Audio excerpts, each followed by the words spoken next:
I have made up my mind to buy the fancy automobile from you. Sincerely, Tiffany, someone like myself doesn't require such ostentation. However, my parents have been considering purchasing a new vehicle, and this one could be the perfect match for them. I've seen a shift in Peter ever since we were married. He's become a more conceited person, even lusting after the fancy automobile my parents gave me. Honestly, I'm tired of it. Tiffany is my name. I'm 28 years old, and I went to college with Peter. It has been 3 years since our marriage. This Peter, on the other hand, is the social butterfly, loved by everybody, the complete reverse of me. I have few close pals and am more of an introvert. Our relationship took a surprising turn when it began. We grew close over common classes and study sessions at first. I wasn't expecting him to show interest in me, but I was so happy when he asked me out that I said yes without thinking twice. That marked the start of our partnership. Peter's charisma, his laid-back demeanor, and his commitment to his academics were what pulled me in. It never seemed like he would have trouble finding another partner if he so desired, because he had an abundance of acquaintances. Many of them were trendy and gorgeous women. To be honest, I questioned him tremblingly once whether he really believed that I was the one for him. His response was perplexing. He inquired why I'd ever asked such a question, seeming shocked. I admitted that I was insecure a lot, and that all I wanted to know was why he picked me. He paused to think for a bit before stating flatly that he felt at ease with me. I had hoped for a more sincere reaction, but before I could say anything more, he seemed aloof and preoccupied with his phone. I apologized for bringing up the topic and dropped it so as not to create a fight, but the doubts persisted. Our relationship progressed well over time, at least on the surface. After graduating, we tied the knot and moved into a condo. While Peter maintained his doctoral studies and part-time work, I was fortunate to secure a steady position at a corporation. My mom was overjoyed to hear of our engagement, but she also acknowledged that she and my dad were starting to worry about when I would really introduce a partner. I was a little sorry I hadn't told them about Peter sooner, but my mother was just glad I had someone in my life who was interested in me. She knew how independent I was. My parents have served as my lifelong role models. Like Peter and myself, they met in college and have remained deeply in love and respect for one another ever since. While my mom followed her passion for cooking and eventually became a culinary instructor, my dad worked his way up the corporate ladder. They have always encouraged one another's aspirations and appreciated one another's independence. I want to form a union much like theirs. Even though I came from a wealthy household, I've always cherished being independent. I didn't go to graduate school like Peter because of this. My goal was to become independent and establish my own life. My basic desire has always been to one day have a healthy marriage, children, and a household similar to the one I grew up in. It might seem simple, but for someone like me, it's a big objective. Things began to change when Peter and I moved in together. Peter did not make much of a financial contribution, even though he was still a graduate student and worked part-time. He dismissed my suggestion that he allocate a larger portion of his salary to our costs, adding, I do contribute. When we moved in together, didn't you say you would take care of the living expenses? His remarks unnerved me, Tiffany. Peter was very focused on his graduate studies, since he had always dreamt of becoming a professor. But even though he pursued his goals, I felt like I was responsible for the majority of the debt. Given my steady employment, I had promised Peter he need not worry about money. So when he lashed back at me, I was at a loss for words and could only murmur a feeble assent. Peter gave a voice to a deep sigh. Tiffany, you wouldn't comprehend. The cost of attending graduate school is high. After a little pause, he said, "Besides, socializing is part of it too." "Oh, and I need $11,000 for a research trip," he said, almost as an afterthought. "Please lend it to me. I'll reimburse you afterwards." These kinds of requests increased in frequency, which put greater stress on our relationship. He began to disappear for longer periods of time, leaving me alone with cold, unfinished meals and missed phone calls. Upon his eventual return, which was frequently cheerful, I discovered that I had unexpectedly become forgiving. He'd suggest, "Hey, Tiffany, remember you wanted to go somewhere. I have tomorrow off, let's go." Or he would compliment my cooking, making me feel momentarily appreciated. Every time Peter showed kindness, I caught glimpses of the happy marriage I longed for. It made me hesitate to confront the deeper issues, even though deep down I knew something was wrong. I felt increasingly lonely and anxious, trapped in a cycle of brief moments of joy followed by prolonged periods of solitude. I found myself unable to share these struggles with anyone, especially my parents, who were genuinely thrilled about our marriage. Even so, they must have sensed that something was off. I hadn't visited them in a while, and when I finally did, my dad suggested I stay for dinner. My mom prepared an elaborate meal to welcome me, and during the meal, my dad mentioned that Aunt Lori had recently visited. She wanted to see me, he said, describing her as spontaneous, ambitious, and fiercely independent, the same traits that had always defined her. "I'll reach out to her soon. Thanks, Dad," I replied, appreciating their subtle way of encouraging me to reconnect with family. As my dad reminisced about how much Lori cared for me, he smiled, recalling how she playfully teased that Peter had stolen me away, even though she had never intended to marry herself. Before I met Peter, Lori had been more of a confidant than an aunt. I could talk to her about things I couldn't discuss with my parents. She understood me on a deeper level and had always been there to support me, especially in the beginning. I had always been too timid to discuss my relationship with Peter, especially with Lori, but now I felt eager to reconnect. A few days after visiting my parents, I met Lori at a cafe. She was as stylish as ever. As she looked over my outfit, she offered gentle advice. "You know, Tiffany, marriage is just the beginning of a lifelong journey for a woman. You should always feel confident and attractive, no matter what. Your clothes can make a big difference, so don't forget to take care of yourself." With a graceful smile, she took a sip of her tea, realizing how much I had neglected my own interests. I apologized for not keeping in touch. Lori chuckled and said, "That's typical of you, Tiffany. It's good to be honest and serious, but being too timid often comes from a lack of experience. Still, I was thrilled when I heard you found someone special. I thought, finally, Tiffany is taking a step forward." It had been ages since I spent time with someone on a day off, and the weather was perfect, making our outing even more refreshing. We settled on the terrace, basking in the warm sunlight. In that tranquil moment, I felt comfortable enough to share my concerns with Lori. At first, I had believed that even someone as reserved as I could make a relationship work with Peter, but lately, doubts had been creeping in.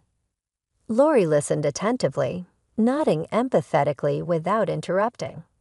When I finished, she asked softly, "I suppose you haven't mentioned any of this to your parents, have you?" "Tiffany, no," I admitted. "I even hesitated to tell you today. I didn't want to reveal my vulnerabilities to anyone. I thought I should be able to handle this on my own to prove that I can be truly independent.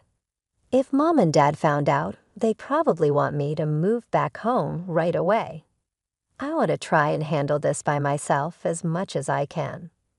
Lori respected my decision, not pushing the matter further, but she gently assured me, "If you ever need help, let me know.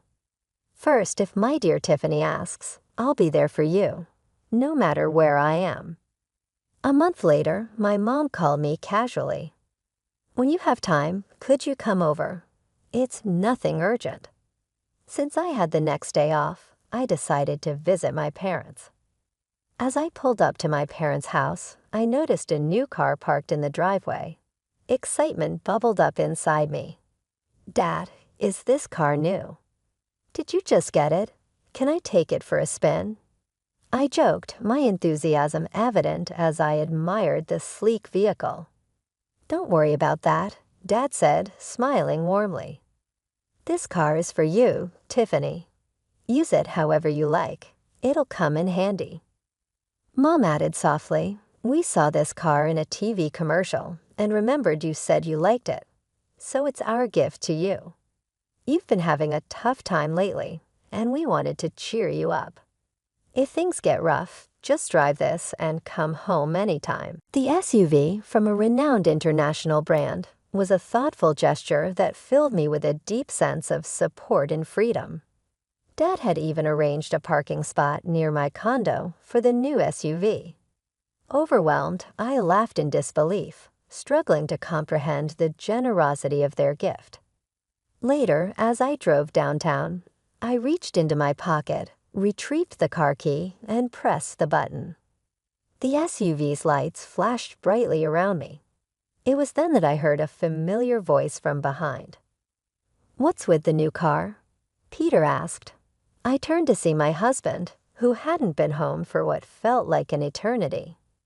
His presence left me momentarily speechless. He looked at the car with a smug grin. "I see a gift from your parents every time I face Peter." I struggled to find my voice, but I was tired of feeling diminished. "Peter, don't you care anymore? Do you even care about me?" I managed to ask, summoning my courage. Peter's response was a bombshell. "Are you just realizing this now? Did you think I loved you all this time? It's ridiculous how hopeful you are." His mocking laughter echoed in my ears. Something inside me snapped. "Then why did you marry me?" I retorted, louder than usual. Peter's cold reply was shocking. "Wow, you're going to be that blunt about it. So marrying me was just a means to an end for you, huh? And now you want the car too. It's wasted on you." I couldn't believe the harshness of his words. Peter remained unfazed by the pain he caused. With chilling indifference, he added, "You know we're getting a divorce. Without me, you'll never find another man. Think about it." With those cruel words, Peter left without a second glance, leaving me feeling both angry and heartbroken. My head pounded with a headache as I sat in the driver's seat, trying to calm myself. Eventually, I reached out to Aunt Lori for advice. After a few days of reflecting on the situation, I agreed to the divorce and moved back in with my parents. They welcomed me with open arms, and for a while, life felt peaceful again. However, that peace was short-lived. One afternoon, Peter showed up at my parents' house, accompanied by his parents. They all settled into the living room, and Peter's father spoke in a stern tone. "We're here to discuss our son's divorce," he began. As the conversation about the divorce unfolded, I took a firm stand. "If you don't agree to the divorce," I warned Peter, "I'll use Mike On's connections at the university to jeopardize your future. It wouldn't be hard to damage the career of a junior registrar if their daughter files a complaint." Peter, who genuinely cared for me, was taken aback by my approach. He felt my tactics were aggressive and intimidating, as if I was trying to force his hand. His father argued vehemently, "We could easily contest the divorce." He said, "Tiffany, beneath her simple appearance, is manipulative and greedy." Poor Peter, I heard she even paid him to stay away. She must have entertained other men. We should take this to family court and claim Peter was coerced into this divorce. But if Tiffany were to make a genuine apology, maybe things could be different. For instance, if she gave up the car she's been driving it might help smooth things over. Peter and his parents listened silently, absorbing his father's protests. Just then, the doorbell rang and my mom answered it. Aunt Lori walked in, appearing behind her. "Sorry I'm late," Lori said, joining the discussion. "How's it going?" Peter's family, who had met Lori only once at my wedding, was taken aback. "What are you doing here?"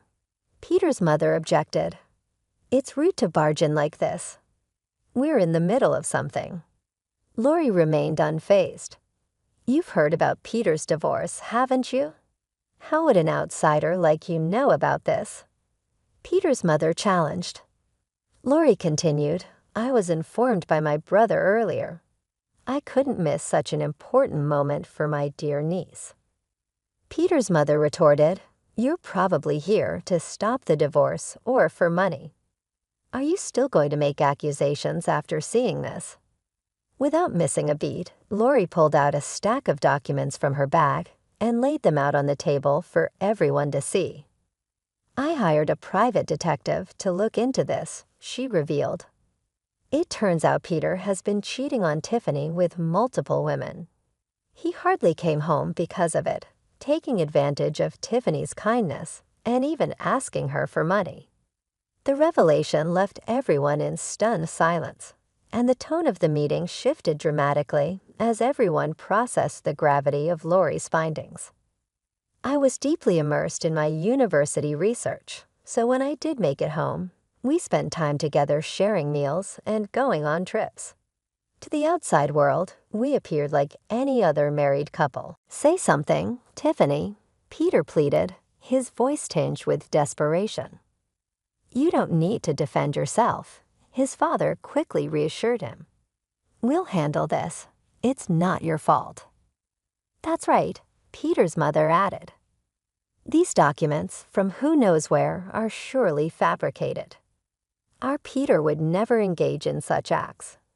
He's a kind, outstanding son, kind to his parents." "Maybe," Aunt Lori interjected sharply, "but it seems his kindness doesn't extend beyond that." Beneath her calm demeanor, Aunt Lori was resolute.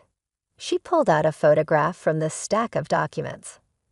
"I was at a hotel for a business meeting recently and saw William there with another woman, looking quite cozy. I had the detective look into William as well, and the results were just as I suspected. Do you understand now?" Peter's mother's face went pale as she grabbed the documents and examined them closely. "What is this, William? How long has this been going on? It's all lies, isn't it?" "Kayla, stop looking," William said, trying to snatch the documents from her, but it was too late. Kayla, visibly distraught, confronted William. "You've been cheating on me. The car you wanted so badly was for her, wasn't it?" No matter how much William tried to calm her down, Kayla was inconsolable. She stormed out of the house, tears streaming down her face, with William trailing behind her, desperately trying to explain. In the ensuing chaos, Peter blurted out, "Hey, wait, what about me?" He followed them out, equally confused. Aunt Lori smiled smugly and winked at me, but the rest of us were left in startled silence. She had obviously foreseen the dramatic course of events and the discoveries that had to happen. Aunt Lori told me that Peter's parents finally got divorced after all of the chaos. She gave me the assurance, "You won't fall for such a terrible man again. Let's enhance your beauty even further. I'll teach you every detail of personal hygiene and self-care." Aunt Lori came to visit often, even with her hectic schedule, and she would take me shopping and out to eat. I learned a lot from her at this period, getting fresh insight on confidence and self-care. I decided to go to graduate school a year following the divorce. I devoted myself to learning and growing as a person throughout this time of change in my life. I once heard someone yell my name as I was standing at a street crossing. When I turned back, Peter was still standing there. "A long time has passed. You've changed a lot," he said, sounding slightly surprised. At first, I hardly recognized him. The lady who had formerly been his unremarkable ex-wife had transformed into someone incredibly attractive and self-assured, according to Peter. Peter's life had turned south in the meantime as a result of the drama surrounding his parents' public divorce.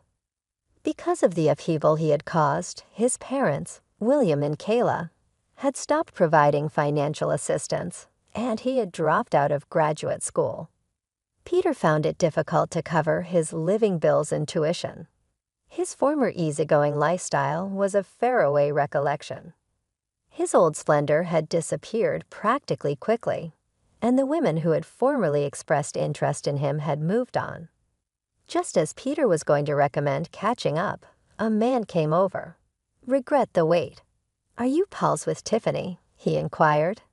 It was Kevin, the guy I'd only recently begun dating.